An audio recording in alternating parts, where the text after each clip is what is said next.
Hey guys, came for 15, back at it with another episode review of Fire Force with my co-host, the Red Wolf, Denzel.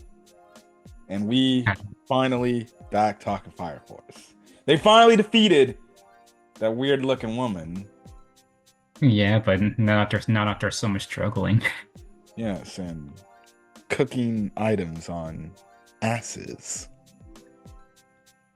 I'm gonna start seeing people complain about Oh, this. I I'm bet you pretty sure. will. I I'm bet you pretty will. sure. I bet you will. Because people are typical like that.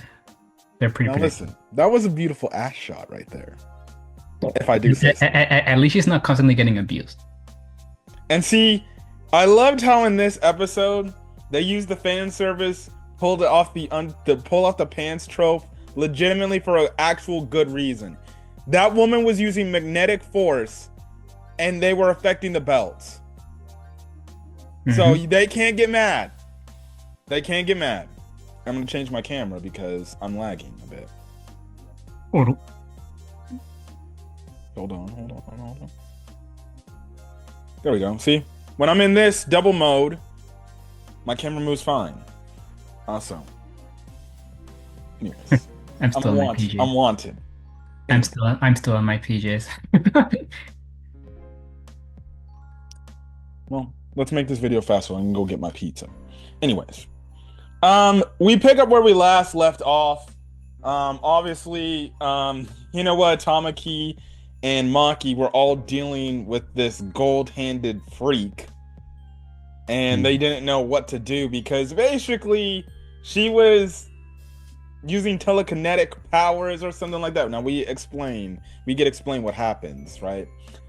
With her powers, but she was basically messing up. Now we cut to the fight. Tamaki's doing everything she can, right? She's trying to get up close, but all the projectiles that the weird woman has is just launching at Tamaki, and Tamaki's basically dodging them. Again, nice flexible movements. But that's when they start to ask, like, okay, what the hell is going on here? What is her abilities? What are her powers? What are her abilities? Yeah. Right now we see looking all like how is it? Like it's not. She's using gold, but gold is not necessarily magnetic. But she's using heat to make it magnetic, apparently. So, Yes. So basically, because she's making her gold gauntlet, I'm just gonna call it the Infinity Gauntlet because that's what it looks like. nowhere near Um, as impressive, I will say. she's basically heating that up to create magnetic pulses. Now you have it where Maki uses one of her sputter like drone things to go at it, and that's when Vulcan's like, "No, don't do it." And it was too late. The gauntlets reached her, and now she has full control of the gauntlets. So basically, whatever magnetic projectile, whatever metal projectiles they have, if they launch it at her, she'll just have more weaponry. Yes, essentially. And it even leads to their belt, so they had to force. So Hina was like, "Well, we gotta do what we gotta do," and that's Yep. Starts out with Tamaki like getting dragged around from her belt, and then yeah, she pulled it off, yeah, and so did everybody else. yes. And Vulcan and Hina were like, "We're okay with this." Maki, on the other hand, was like, I don't think this is a good idea." So, funny scene. So you can't blame. Oh crap! They're doing Tamaki fan service again by showing her with her pants off.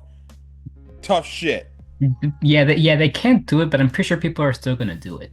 I'm pretty sure people are still gonna do it anyways. I know. But see, this is one of the times they actually, in an inventive way, use the fan service to help them win a fight. Hmm. How would you feel if Maki was stripped down that much? Listen, Tamaki stripped down, Maki stripped down. Shit, Sister Iris could get stripped down for all we care too. They can all get it. Okay. Listen, Fire Force. I'm so Fire sorry. Force has some chicks now. We Yeah, can't hate. Fire Force got some chicks now. They got some baddies. I'm sorry I asked. Listen, Maki was one of my first crushes watching Fire Force. I think just everybody's first crushes. Now that's a woman that can take care of me. Mhm. She could probably lift me up. Hopefully she doesn't break your bones by accident. Anyways, I still remember that bath scene. That bath scene from last season was beautiful. Yeah. Sorry, guys. I love Maki. You guys should know I love Maki Uze. Um, anyways, so you're having them like all stripped down, and the thing is, albeit they're stripped down, they still don't know what to do, how to get into close quarters, because that's the thing. They got to get into close quarters to take her down, right? And shut down that ability of hers. But because she's got all these arsenal weapons, they can't do nothing. It doesn't help when you got freaking the sputters basically forcefully doing it. They were smacking Tamaki all over the damn place. And then you got freaking her controlling the damn shield, who she's just launching it like as if you could take somebody's head off. But then you just shockingly have it. The most interesting character out of this grouping shows up to help out. And that is Vulcan's girlfriend. What happened? But What Cameron, happened? Cameron, can you hear me? I can hear you. I can't see your face no more. Sorry guys, I'm having camera issues. Cut the video. Cut the video. Okay, we're back after technical difficulties. Sorry about that, guys. Anyways, yeah, so all of a sudden you have Vulcan's girlfriend. What's her name? Lisa. Lisa show up. And Vulcan's like, "What are you doing, Lisa?" And she's like, "I gotta do what I gotta do to help you. I'm gonna buy you guys some time." And I'm just like, Lisa getting involved in this shit? I'm like, okay. And she talks about the traumatic stuff of that weird doctor we saw from end of season 1, correct? Yes. How basically she tried to warp her mind, and she's like, I understand that shit was scary for me, but I'm gonna confront my fears, and I'm gonna do this. So she lets out the tentacles, right? And she's basically kind of being a distraction. She basically says she got her own magnetic abilities, and she can easily deflect and block the attacks this lady is sending their way. But she does say, like, I can only keep this up for a short time. Eventually she'll figure out my powers. So you guys need to come up with a plan real fast. Otherwise, we're fucked. So while she's doing that, they're like, what can we do? What can we do? And they're like, you know what? Let's launch something that will just a big fire explosion that, guess what? It will overtake and burn the gold medal. It'll be too much of the gold can handle. So they legitimately cook fire. Yeah, they basically say Licht starts by saying Tamaki, prepare your fire, prepare your fire. And so like, what do you mean? And this is when they go up to Tamaki and ask her to create a bowl with her flaming tails. Yeah, which is, and they start putting the metal in, but it's not hot enough. So they start doing whatever they can to like start heating up the fire, and you see Tamaki like, what are you guys doing? And yes, and eventually the fire starts getting hot enough, and the metal starts melting in it. And this is when they start like forming, and this is when they start readying the attack, and Gold is like, I'll just easily manipulate it also, but then she realizes she can't because It's just fire. Yeah, it's just fire. So Tamaki launches the attack and melts her gauntlets. Damn near like a fucking spare bomb too.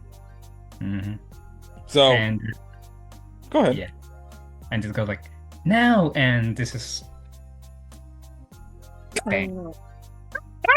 Bro, when he shot her and she died, I'm like, oh, okay. Just straight up dead. Just shot her in the damn head. The other two are just like, well, Gold was that's defeated. fine. She failed. She's a loser. All right, let's go. Yep, and next. Yeah, she's dead. She got headshotted. So Hey, we killed one evangelist. We killed one. Hmm. And the next one comes out. Now, listen. Sorry to interrupt. Go ahead. But this needs to happen to Inca. She needs to get headshotted just like that. Inca needs that. There is no fix. Listen, I'm always a simp for all these anime chicks, and I'm always the people that say, I can fix her. No, she's somebody that I dare not fix. Hmm. Hameya, maybe.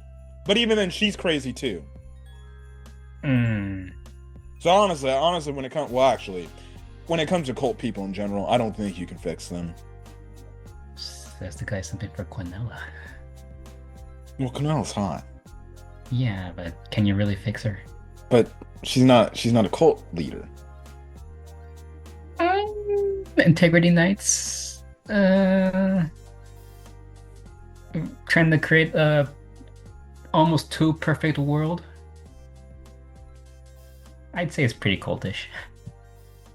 Anyway, Well, anyways, are you saying it's just as cold as Joseph Seed from Far Cry 5? okay, I won't go that far. Now that was something similar to that in Sinners. I'll just say that. Anyways, Anyways, um, anyways, you were talking about the next evangelist member that steps up to the plate. yeah, and then they were getting ready they were getting ready to like see any like pyrokinetic abilities, but then all of a sudden he lets it out, and we see Tamaki getting a bit cut up because he's basically using air, and he creates like a gust of wind and blinds everybody, and he almost killed what's his name? I forgot. Cameron? Yeah. You want to take it from here? Yeah, and he ends up getting freaking cut up and killed by Yeah. Arthur, of all people. Better late than never, I guess. Yeah, so everybody showed her like, where the hell were you? And he's just like, I fell off my horse. I fell off my horse. So there's that, and that's how he wins. He wins easy just like that. I'm just like, well, okay, if now we know that if maybe Arthur had shown up, maybe the gold person would have not given them problems. Yep. So there's that. Anyways, we leave the episode off on a cliffhanger. We cut back to Shinra and Joker versus their fight against Burns. And Shinra's just like, I still don't know why you're doing this, Burns. Why, after everything you've done to protect, you're a priest, you've done everything, you know? And Burns is just like, I'm just doing this for the will of the god. And that's what the will of the god says. I'm going to do what it is. And basically, he tells the evangelist, remember, he's like, stick the insect in Obi. And you have it to where the evangelist grabs the bottle, uncorks the bottle, puts it on Obi's side. And the worst thing that I thought would happen, insect goes inside Obi, and Obi's eyes turn red, and you just see him scream out in pain. He's like, "Ah!" And that's where the episode ends off. They're wrong for that. They're wrong for that. Ladies and gentlemen, the worst has happened. And the question is Obi going to transform into an ethereal? And if he does, they're going to have to kill him. Or put him, or lay him to rest. Yeah. Now, my prediction is, we've been knowing Obi's strong. Now, the question is, and we haven't seen this in other characters that have been very much, do we maybe get an internal vestige world where Obi in his internal self is trying to fight, I guess, the insect or the ethereal presence in his body, and maybe can he make that his own power? Is this how he gets his own fire powers? Because we know he got no fire power, right? Is this how he gets his own firepower and he unleashes that and he makes it his own? That would be some crazy plot armor. Because didn't I make this prediction a few episodes ago? I don't remember you saying that predicting that in the last episode, but I'm pretty sure we were both thinking the same thing regardless. But at the same time, that would be some crazy plot armor. Who knows? We'll see. But if they do actually just kill off Obi, I will actually be shocked. I'll be like, that's a massive character they just killed off. Yeah. And I, damn it, man. I figured that they would stick the damn insect. 'Cause I'm like, honestly, Burns could just tell them to stick the insect in the dude right now and then it'd be over with. And they did But already.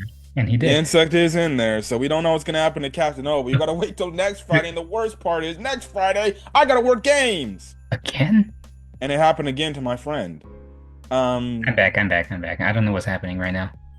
So expect Fire Force to come out, the Fire Force review to come out a later time next week as opposed to this week. But the fate of Captain Obi will be next week. We'll see what happens next. Hmm. But we're gonna get out of here, guys. Catch you guys in the next video. If you guys like the video, leave a like, put in the comment section your thoughts, hit that subscribe button to my channel, but not only my channel, my friend's channel.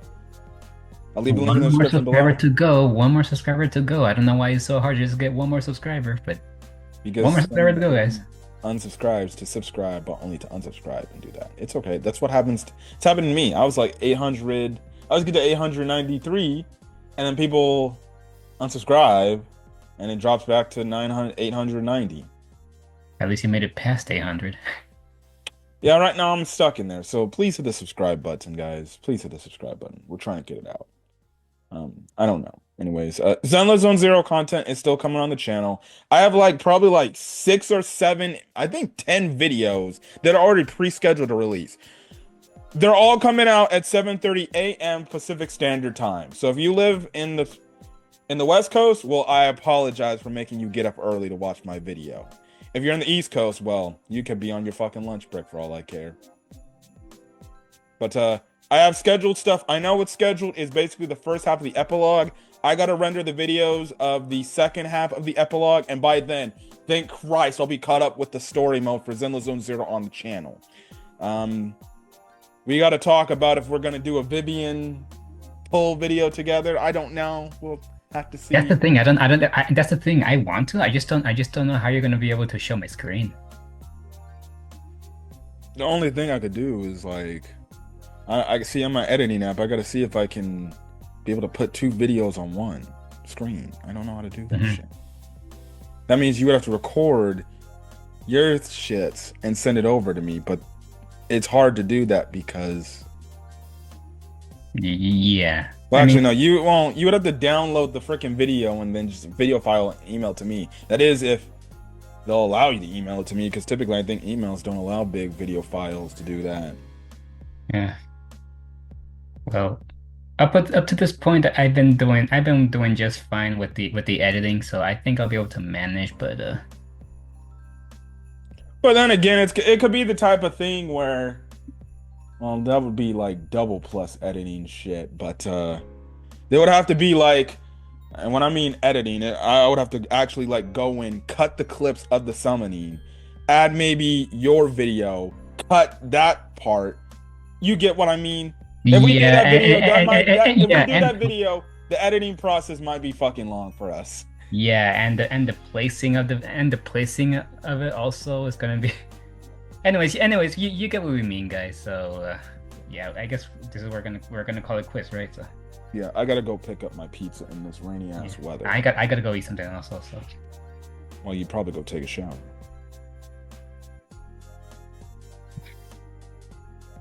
Okay. Anyways, also look forward. We're gonna try to get our My Hero Academia Vigilantes episode 3. Correct me if I'm wrong. Review up Uh, as well. I don't. Episode 3? I think we're further than that. Episode 4. Let me check. Let me check.